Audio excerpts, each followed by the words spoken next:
السلام عليكم ورحمة الله وبركاته. كبجمتوتا في هردفتوتا جيتو تبعشا معركفون أكم جرتك نقافة يا كيسني باكا جراتني نسنين جل هردفتوتا كيا بكم جرتني ربي نسن برها جراتو وري منك يا فاروتا تن سبسكرايب قد أماتي يد بلما وري هنگم منو جتورتن غلطو ما شير لايك قدوم من الرافتنا نسنين جل ولا ججبيسنو والمالي مالك أبناني سنين جرا دوكا ربي قتينا من كفال شيسو لالاني واتوكو سبسكرايب شير قراني يونا ما درباني واني سابنا كفال شيسو هنقابو غرونا مسانين ججبيسا لايكين كينا سن نما ججبيسا نام فيديو دلقو ديبي اكا فيديو بريدا دلقو تاسسا سي اكيساتي ورا ججولا غافا مبسيني مولالتاني بركتاني namni sunis si of keessaa hin qabu yaani fedhi viidiyoo hojjechuu hin qabu jechuudha. Kanaaf jennaan isin laayikii fi sheer subscribe nama bira dhaabachuu hin dagatinaa isinin jedha. Ijoollee keenya hundaa'u kan viidiyoo hojjetan jajjabeessa wal jajjabeessuu aadaan ufaa ta'u Oromoo kiyyaan isinin jedha.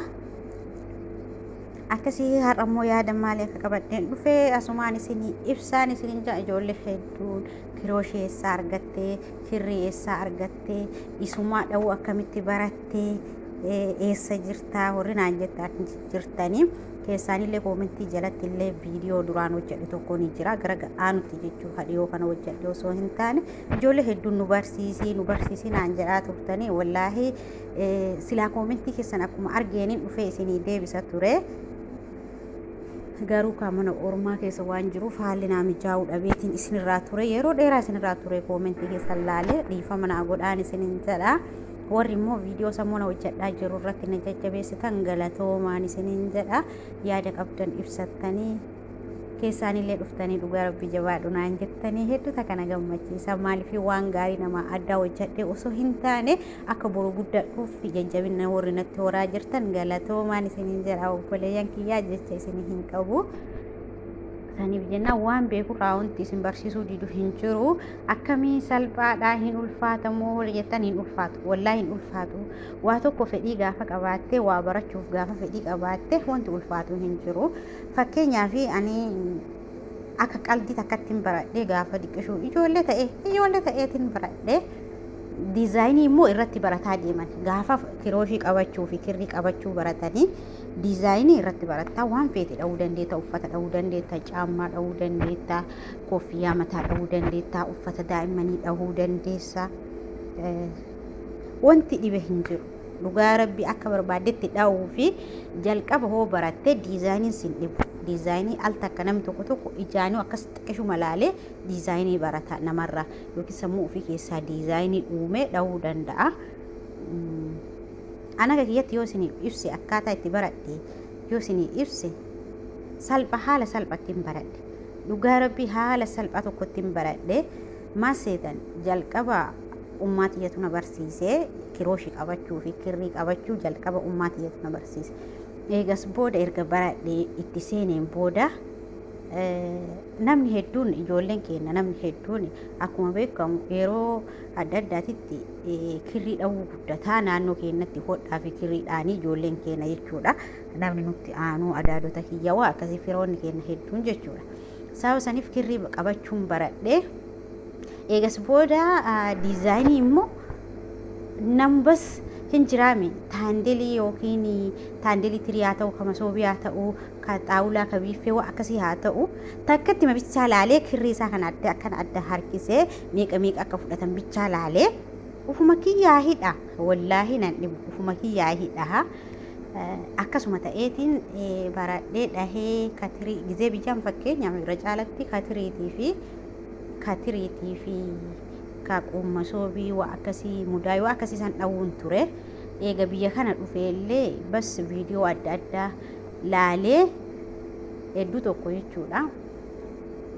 Asirraa biyya biraa deeme asumaan jechuudha. Hora kana hojii saafaree deeme boqonnaa qaba ture dalagaa hin qabu. Namitti bira hojjedhu ijoolleedhaaf bitte kirriif kilooshii jettee sanduuqa guddaa tokkotti bittee fiddee ijoolleen barachuu hin dandeenye irratti taphataa turan kirrii fuudhee anaa dha'u argitee jennaani waa akkana dha'uu dandeessaa naan jette hin beeku garuu ni danda'a jedheen sobeetuma wallaahi lazim ni danda'a jedheen achumaani hodha inaan jettee natti kennite boorsaa dhahe boorsaa jechuun kafan isa tassan dhahe achumaanillee deebi'ee qamisii ijoollee jechuun koofiyyaa jedhee qamisii jedhee caammaa jedhee lafa taa'aa ture waan ta'eef boqonnaa qabaa dalagaa hin qabu waan ta'eef dhahee jechuudha. Bakka achuma booda baradhe jennaan bakka akkasumatti naa kennite sanduuqumaan bittee giseessanitti waa hedduu dhahee ergasiin booda hedduudhaan dalaga as deebi'ee jennaan bakka kan jiru kun dalagaan hin ulfaata hedduudhaan addaan kutee jechuudha. Addaan kutee amma mooyyuu viidiyoo foo jedhu xiqqoo kirrii waan manaa qabuuf jecha isinii dhahe malee kirriin kiyya gahaa miti akkasitti nama barsiisuuf gahaa miti akka garaa kiyyaatitti hojjechuuf gahaa miti malee kana dura hunda tokko niin qaba isa isinitti mul'isuu danda'an isiniin jedha hordoftoota kiyya. Dhugaa rabbii wanti nama dhibuun jiru walumaa galatti jechuudha. Fedhima qabaadhu malee fedhiinsi keessa jiraannaan wanti ati wallaalte hin jiru waan kamiyyuu hin baratta shuur wallaahi ni baratta.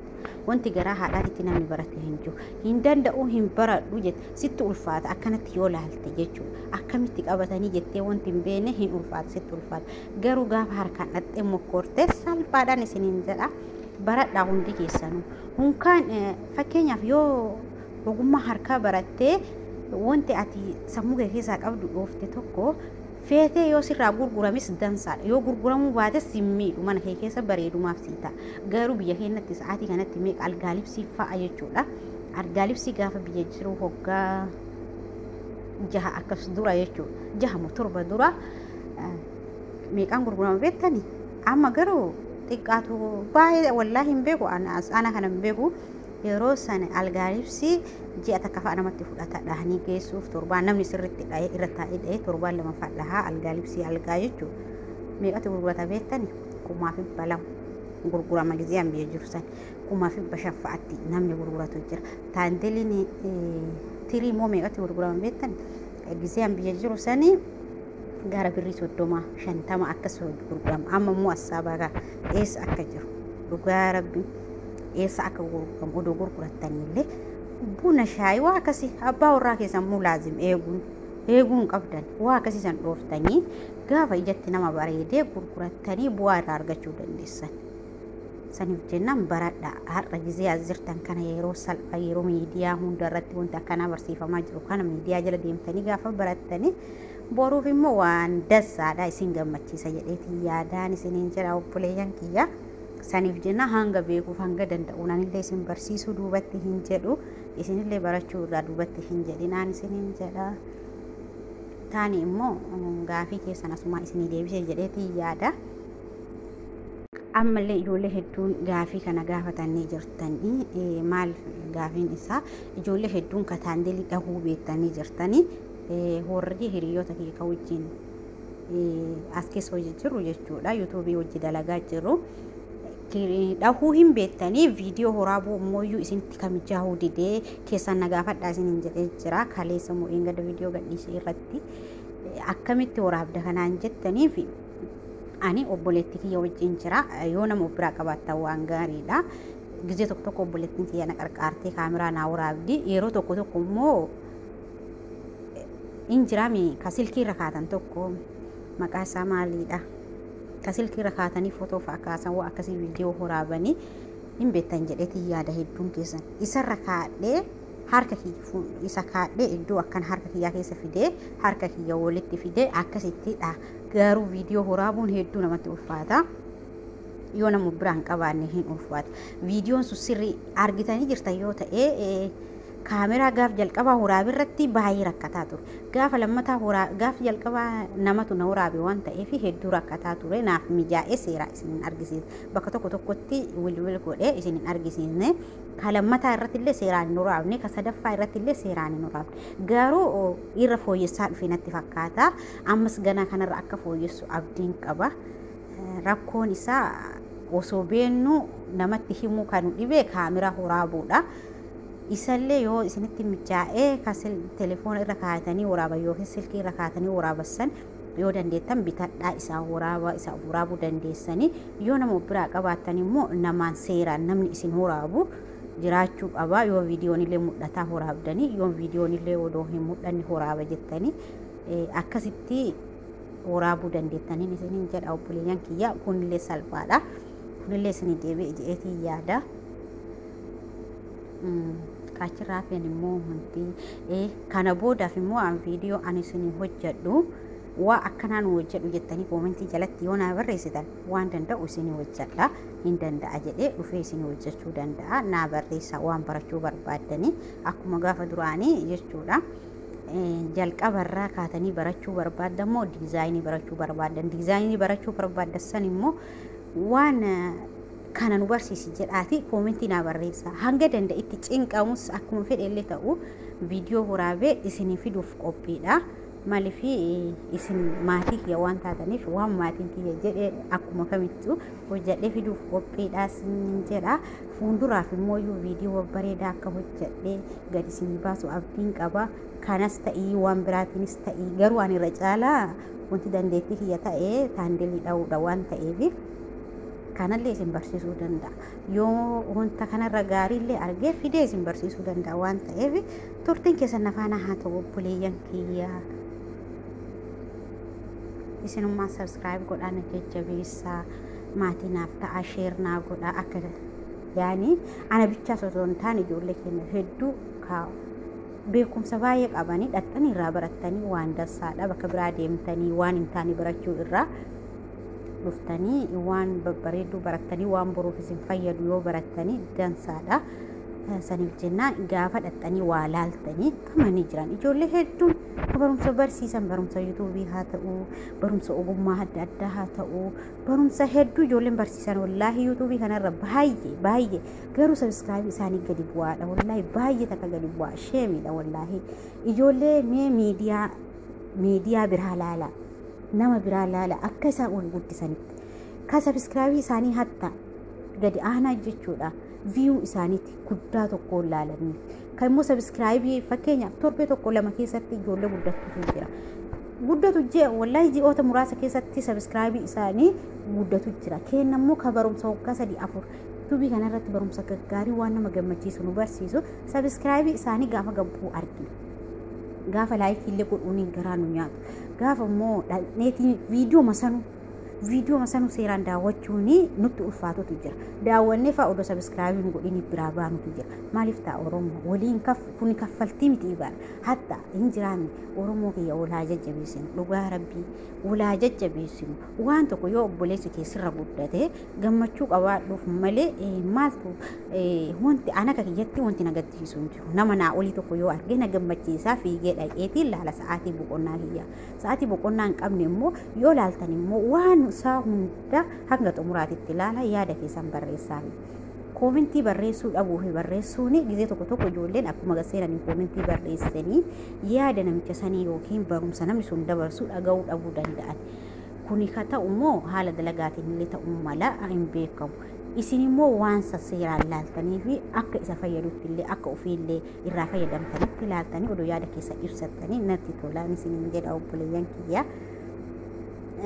Ijoollee hedduun jechuudha miidiyaa warra sooddaas ta'ee yoo argitan miidiyaa yuutuubii kana gubbatti ta'ee tooktookii waan biraa feesbuuk kana ta'ee ijoolleen biraa seeraa wal guddiste. Akkasuma immoo ijoolleen keenyallee warri yuutuubii hojjettanii waan gaarii irratti hojjedha. Waan nama barsiisuu irratti hojjedha. Waan boru dhalootaaf darbu irratti hojjedha.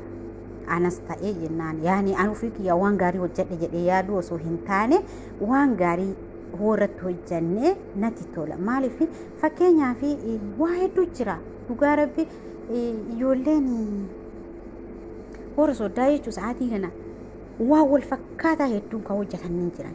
Ka immoo walirraa yaada addaallee waliin hinaafan ka osoma waan isa fakkaatu san dhaqanii hojjetanii dhaqanii walii ilaalan natti fakkaata akka kiyyatti. Fakkeenyaaf agartan ijoollee biyya keessaa ijoollee hedduun waan wal fakkaataa hojjetan chaalenjii adda addaa wal fakkaataa hojjetanii walitti hin qanna'an. Maaliif chaalenjii an hojjette jettee walitti hin qanna'anii wal jajjabeessanii hojjedhu jedhanii malaa wal jajjabeessan natti fakkaataa akka kiyyatti. Kenniin kunniin immoo akkaataa itti wal jajjabeessu nama tokko walii himu. Namni tokko immoo duubumatti wal oofuu deema. Dhugaa rabbii isiniin jedha. Waan ittiin as ga'e guddate kanallee namatti himuu ka hin feene nama hedduutu jira. Maali jechuudha kuni wal gaqqabuu jechuudha. Wal guddisuu dhabuu jechuudha. Wal gaqqabuu irra caalu ka ga'aanu yaaduu fi dhabuudha jechuudha. Osoo holii yaadne akka jaraasanitti waan wal fakkaatallee ta'ee waan garaagaraa waan dandeenyurraa walii ibsaa akkaataa itti hojjetaniif akkaataa itti guddatan walii ibsaa deemne dansaadha. An fakkeenyaaf ijoollee kaameraa biyyatti waraabdu yoo argitanii jiraatanii kaameraa dhusanii waa adda addaa waan taateewwan hin jira hawaasa keessa gadi bu'anii waa hawaasa keessa jiru ifatti baasanii miidiyaa irra fidanii ka barumsa irraa fudhatu barumsa irraa fudhata. Garuu ka barumsa irraa fudhannillee waan nama miidhullee achi keessa hin dhabamu hedduutu jira. Haadhaa fi ilmoo addaan baasuu jira. Abbaa warraatiif haadha warraa jaalallee fi jaalateef tajaalatti addaan baasutu jira. Hedduutu jira. Miidhaa qabas faayidaas ni qaba. Boruuf immoo namni irraa baratu ni jira. Namni sa'aatii sanitti wanti irratti dalagame sun nama sanirra miidhaa ta'uu danda'a. Garuu duubatti immoo ka duubaan laalu viidiyoo san amma akka keessatti viidiyoo san yoo laale waa hedduu irraa baradha. Waa hedduu irraa baradhee jira. Badiin dalagu jechuudha. Badii kiyya san waan ofii qabu sanillee yoo wanti sun keessa kiyya jiraate yaadni akkasii sun yaadni akka miidiyaa irraa arguu sun keessa jiraate amanamtuu ta'ee of deebisuu danda'a. Jaalallee kiyyaaf abbaa kiyyaaf haadha kiyyaaf fiyoota kiyyaaf amanamtuu ta'ee jiraachuun barbaada jechuudha. Sababa saniif amma miidiyaa Oromoo laalame ijoollee Oromoo laalame ka kana dalagu wankuma hin jiru. Maaliif dhibeetii miti ni jira hedduudha hawaasa keessa waa hedduu jira rakkoo hedduutu jira. Rakkoo kana immoo as baasanii hin mul'isan osoo danda'anii ka mul'isanii akkasitti irra dalagan taate hoo hin guddatanii jarri kun hin guddatan ijoolleen keenya dhaqanii seeraa hin laalan akka fiinnee miidiyaa gandaa laallu kanatti dhandhee miidiyaa ijoollee keenyaallee otoo laallee boru guddachuu danda'an. Garuu nu wal jajjabeessuu kana hin qabu. Xixiqqaa fi gurguddaan isaa walii galanii wal jajjabeessan nus oduu akkasii walii gallee dasna jedhaan isiniin jedha. Obboleeyyan kiyyaa yaada gara xumuraa gahee jira. Warri hanga mana wajji turtan galatoomaan isiniin jedha. Sabiskiraayib sheer laayik godhuu hin dagatinaan isiniin jedha. Akkasii yaadni kiyya kana irratti wanti isinii hin gallee fi wanti isinii hin taane yoo jiraate waan kana sirreeffadhu jettanii koomentii jalatti naa barreessuu hin dagatinaan isiniin jedha. Yeroo hedduu isiniin dhamadheen ture ammallee iruma deebi'ee isumaan dhaamadha. Wanti badiin kiyya wanta balleesse yoo jiraate bakka kana sirreeffadhu naan ja'a ni sirreeffadha. Dhibba irratti shuuriidha. Gaafa waa tokkoon hawaasatti as baatee badii heellee sirreeffataa hoo deemtee dansaadha. Badii ofii abbaa ofirratti argu namatu namarra arga waan ta'eef. Bakka mooyyuu ani wanta gaarii irra jiru waan gaarii irra jirta yawaadhu akkanaan jettan abdii isinirraa qaba isiniin jedha. Dhugaa rabbi baay'ee na gammachiistanii baay'ee na tole. Duraan viidiyoo akkanatti asirra bahee haasawuun natti ulfaata hin sodaadha hedduutan. Amma immoo waan fedhe yoo haasaye hin sodaadhu waan fedhe yoo bas daffare jechuudha. Maatii isiniin ta'e jechuudha. Isin jaaladhe jechuudha. Isin kabaje jechuudha. Isinis akkasuma na jaalachuu qabdanii waan jiru hundaayyuu hanga dhumaatitti wajjin taane deemnaa nu jajjabeessaa isin jajjabeessinaa wal jajjabeessinaa.